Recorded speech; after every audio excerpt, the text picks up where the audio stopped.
Hello, hello, hello. Welcome back to the Spontaneous Brilliance Podcast.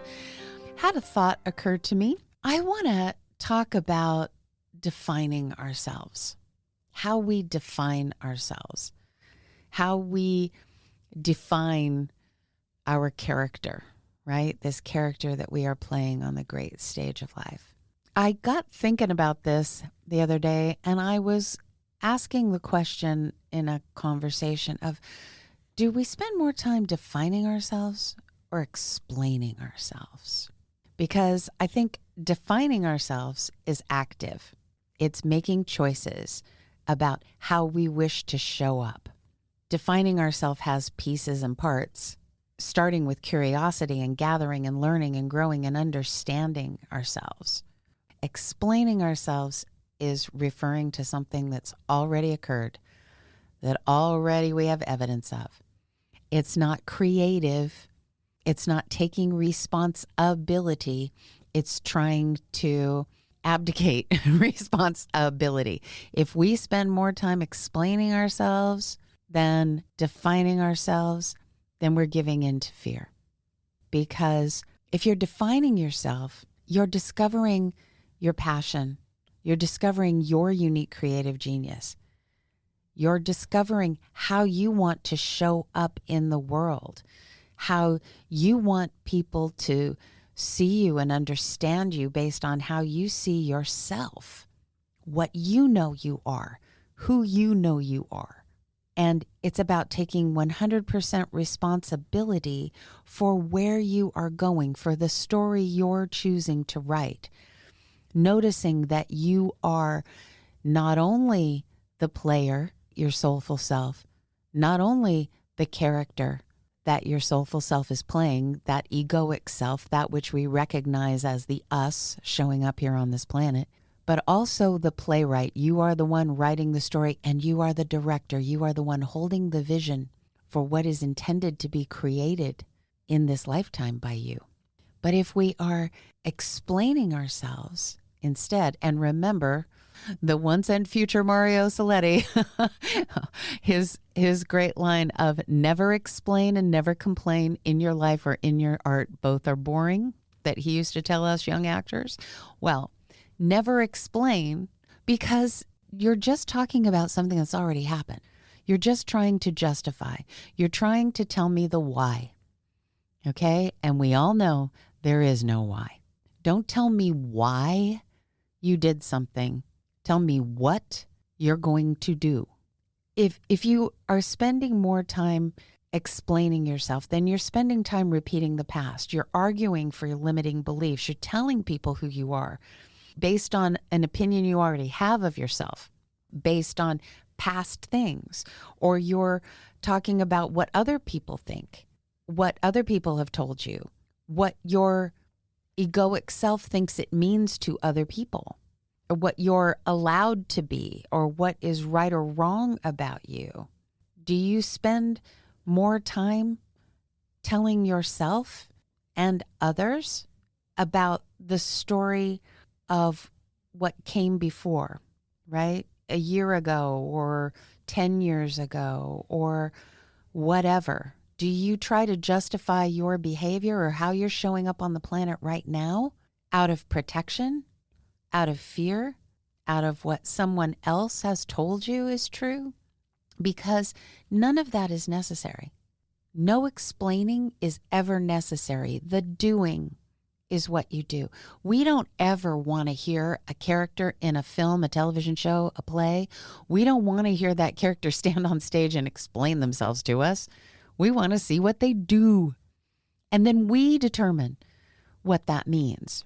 But they make their choices based on what that character that we see in that story, they make their choices, and what they do, that's what moves the story forward.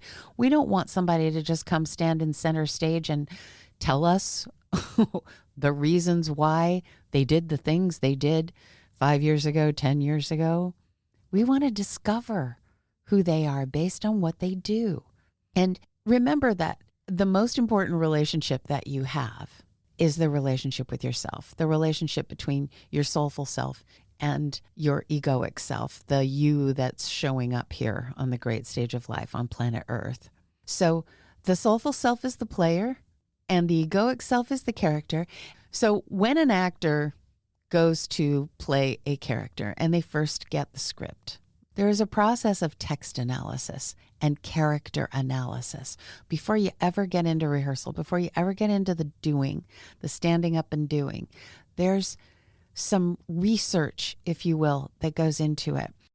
The actor can identify what the character is about, the depth of the character and what the character's beliefs are by analyzing the text. The text in terms of a character is largely the dialogue. It's what the character says, what all the characters say. So when you are doing text analysis and character analysis to perform a role, you're looking at three kinds of dialogue. So you're looking at what the character says about themselves, what the character says about others, and what others say about them. For example, if you're looking at a character in a play and you're about to play this character and you go through and you literally go through a script and pull out and write separately everything you say about you being the character says about themselves in the context of the play. So literally pull all those out and write them in a list. And then pull out everything the character says about others. And then pull out everything others say about the character. And you will start to notice patterns that help you understand where the character is coming from. Like, for instance, if the character says I all the time, if most of the sentences that they say in the entire script have I in them, then that starts to tell you something about their perspective. If most of the things they say about other people are derogatory, that tells you something about them. If most of the things they say about other people are looking at those people as being better than them in some way, higher than them in some way, or most of the things they say about other people are about what they need from them or what they want from them, or how difficult it is to get along with those other people, those all tell you something about the character and about their beliefs.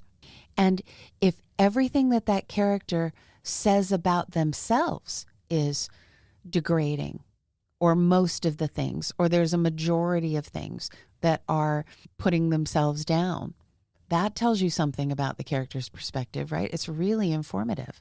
If what other people say about the character, the reason that is valuable is because it's not often, but it's regularly, many times it's in contradiction to what the character says about themselves. And there's always an element too that you not only ask yourself, what does the character say about themselves? What does the character say about others? And what do others say about them? Then ask yourself, after each one of those lines that you pick out in a text, you ask yourself, are they telling the truth or are they lying? And so that starts to shape your perspective of what you understand. Does this person lie to everybody? Does this person lie to themselves? Okay, so if we apply that to our life, if we apply that to this character, if you stop and do a little text analysis on yourself, a little text and character analysis here, if you were to isolate in a given day all the things that you say about yourself, what do they reveal about you? What do they tell you as you analyze this character that you are playing? What does it tell you about this character if you are constantly saying limiting things about yourself? If you are constantly explaining, if you are constantly justifying, if you are constantly trying to put a why into place, if you are constantly referring to yourself over others, if you are constantly or consistently in some fashion saying derogatory things about others, or saying derogatory things about yourself, or comparing. Are you always comparing? Are you regularly compromising? What are the things that you say? And what does that tell you about how you are defining yourself to yourself and to those around you?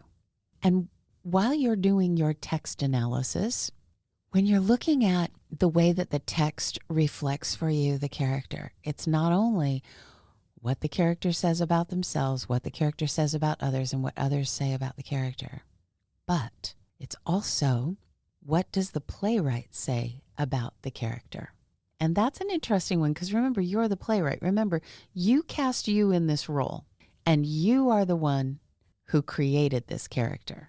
Okay, so what is that telling you about you? Whatever the characteristics are that you have, height, weight, hair, eyes, any conditions that you have, anything that you have conditional in your circumstance. Because remember, as the playwright, you also wrote the circumstance that this character is born in and is experiencing at this point in the story. You, as the playwright, you write the circumstances, you write the given circumstances. So as you look at that text, look at it non-judgmentally. What is it there for? What is it generating in the character? If it's judgmental, then that's the egoic self responding to it. That's like the protective personality is trying to justify it. But look at what the characteristics are, what the circumstances are, what the desires are that are born in you. What does that tell you about? Because the playwright stuck them in there. And then also, what is the text that actually exists in this circumstance? And by that, I mean the books and the teachers and the other people. What do they tell you about you when you find texts that resonate with you, that help you to shape your belief? What does that tell you about you? Because defining yourself, just like understanding a character that you're playing, defining yourself requires curiosity. It's about learning and exploring and coming to a depth of understanding about all of the things that are you, and knowing that whatever it is, it's there for you to learn, evolve, and grow with and through. But it's also there to help you understand what your offer is going to be in any moment. Because if you're being true to yourself, if you define yourself and then you stay true to that character, then it's going to help you choose your offers. It's going to help you find the love. It's going to help you remain active. It's going to help you understand your role in each relationship that you're in. It's all about discovering, staying curious, staying open, starting with and continuing to find the love in you. When we understand a character, when we define a character, we define it based on what that character loves. And the text analysis, yeah, that's clues. There are lots of clues, but what do you love? Let's look at you. What do you love? When you find the love, that's what you want to define yourself by. What am I choosing to invest in? When we get stuck in the why, we're no longer defining, we're explaining, we're trying to justify, we're trying to feel validated. It's funny, we have this growth of understanding that is going on right now. A podcast like this would have been really controversial and weird 30 years ago, 40 years ago. This would have been really, really, really out there. And now there are clearly a lot of people that are comfortable looking at this and discussing this and looking at things from an energetic perspective and the soulful self and the egoic self. And it's a very commonplace discussion right now. But the interesting thing to me is that even as we are evolving and we're opening up and we're getting curious about all this and we're understanding that everything is energy and it's part of the vernacular, Part of what I also find is happening is that people are wanting to still find just what seems like a more woo-woo way of explaining why I am like I am in any given moment. And so we have come to a place in this new thought movement where, and I'm about to offend some folks that are really fond of this, but I'm going to go ahead and say it anyway. We have, now that we know that we are 100% responsible, we're also coming in contact with all these people that are explaining how we can further abdicate that responsibility or further abdicate owning what our choices are and how we are responding by blaming it on a past life, or even better, blaming it on our ancestors. That it's some kind of justification, explanation that we were just born into. And we know nothing happens to us. Everything happens for us. We're not defined by our past, right? I'm constantly saying that. Probably every podcast, everything I ever say to anybody really touches on that in some way. We're not defined by our past. The past is the past, right? It's a thought. It does not exist anymore. The second that it's happened, now it only exists as a thought, and only if we choose to continue to think that thought. And if we think that thought intentionally and purposefully over time, we create a habit of thought, and then we've got a belief, okay? But how is it possible that the past, our past, has no power except the power that we give it, and yet for some reason we seem to be looking to give power, profound power, to the past in terms of our past lives? I do believe that our soulful self experiences many, many characters, many, many lifetimes.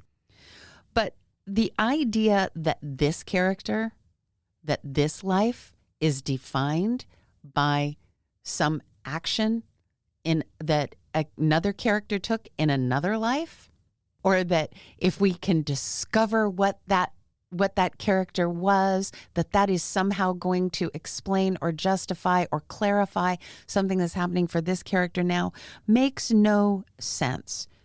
We are not defined by past lives. That's like another character that your actor self has played in another production defining this character. That's like if you played Gertrude in Hamlet, and then in your next production, you're playing Fantine in Les Miserables, and they have nothing in common except that the actor is playing them, is the same actor. When you play Gertrude, you'll grow as an actor playing Gertrude because of what you are doing playing Gertrude. You will not grow as an actor playing Gertrude because of what you did when you played Fantine, or vice versa. The two things don't have anything to do with one another. If you are playing Dorothy in The Wizard of Oz and then you play Gertrude in Hamlet, those are a little more extremely separated, but it does not do you any good playing Gertrude to go get the character analysis for Dorothy and bring it in and somehow try to have that influence how you play Gertrude. You're focused on the wrong play. It's not the production you're in, okay? It's got nothing to do with this except that the same player played that character at a different time in a different theater. Let it go.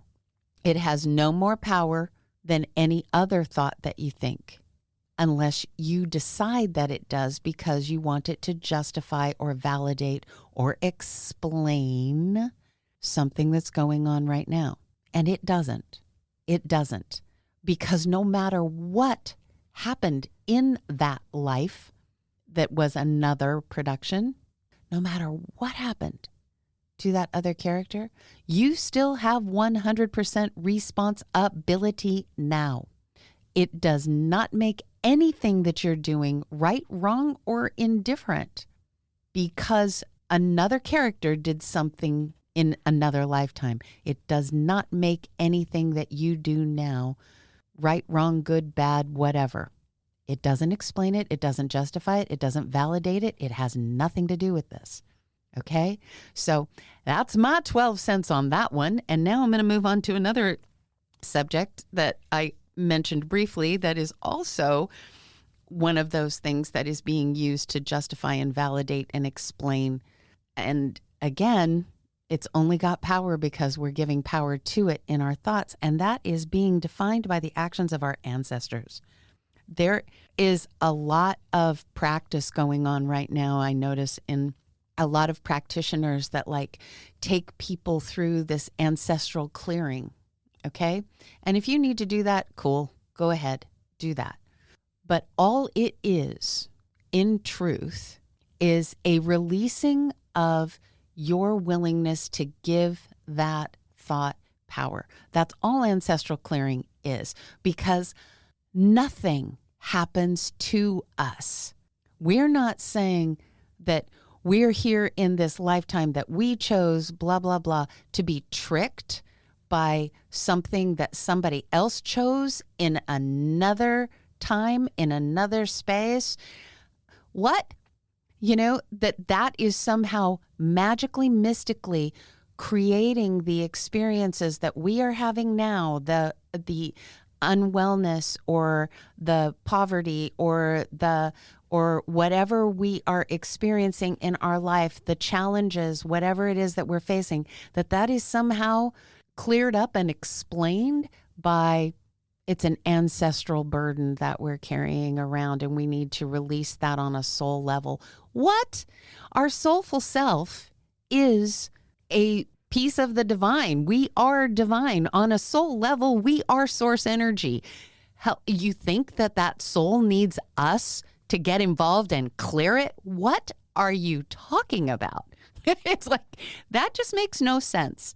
Again, that is like saying, not just that my performance of Dorothy is going to be informed by my going and getting the text analysis for Gertrude. It's like saying my performance of Dorothy is being, unbeknownst to me, influenced by my father's performance, or my great-great-grandfather, who I never knew's performance of Hamlet.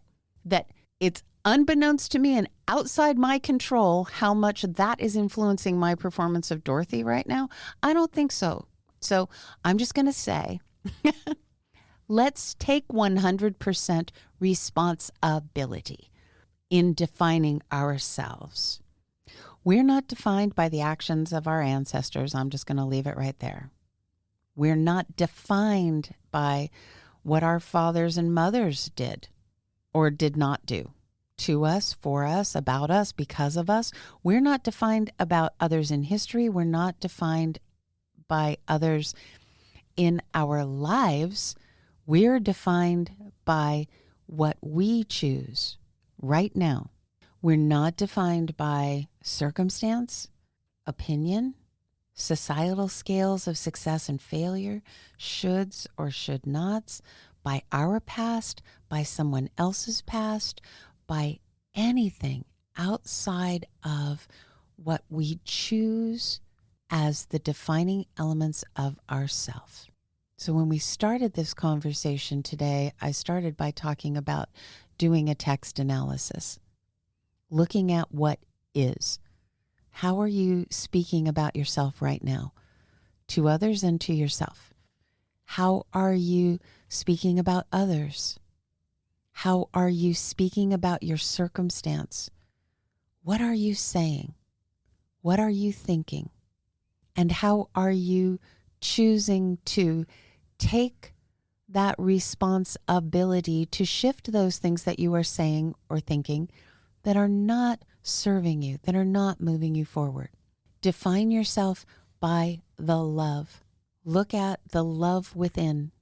Find what the character loves and then define yourself by that. When you find yourself justifying, explaining, complaining, rework it, reframe it right then. Change it. Choose differently. Actively choose to offer that which you love to yourself, to define yourself.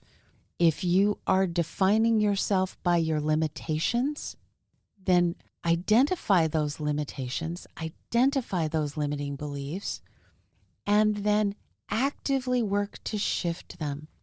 Just like any good actor on a stage, you can't play a negative. You can't say, I wish it wasn't like this, and move away from that thing. You can't say, I don't like this about myself, and move away from that thing. Unless, once you have said that, you say, so this is how I am going to show up moving forward. This is, yes, I acknowledge that, and this is what I'm going to do now. I accept it in that I acknowledge it, I notice it, I see that it's there, and I am choosing to define this moment and me by responding this way, by offering this. Let's define ourselves by our offers. Let's define ourselves by how we are gathering, learning, growing, and understanding the things that we are experiencing. Let's define ourselves by the love. Let's define ourselves by what we love, and how deeply we can love. We can offer love in every circumstance to every human being. And know that we are defining this production. We are responsible for it. We are writing this story as we go. If you don't like something that's in it, don't decide that you are going to grab a hold of it and find a way to explain it. Choose how you are going to respond. Choose what you are going to do. Choose how you are going to actively play this character full out from a place of love. Define yourself. And remember, please always remember and never forget, when in doubt, or in fear, or in hesitancy, or when you're explaining, instead, offer. And if in doubt, you're probably blocking. And one more thing I want to say about explaining. If you're explaining, you're necessarily blocking, because explaining is about the past. You're going back and getting something that isn't in order to define the moment that is. And by the time you've gotten done explaining, you have wasted a lot of moments and you've turned it into a block. Explaining is blocking. Justifying is blocking. Validating is blocking. Just offer. When in doubt, offer.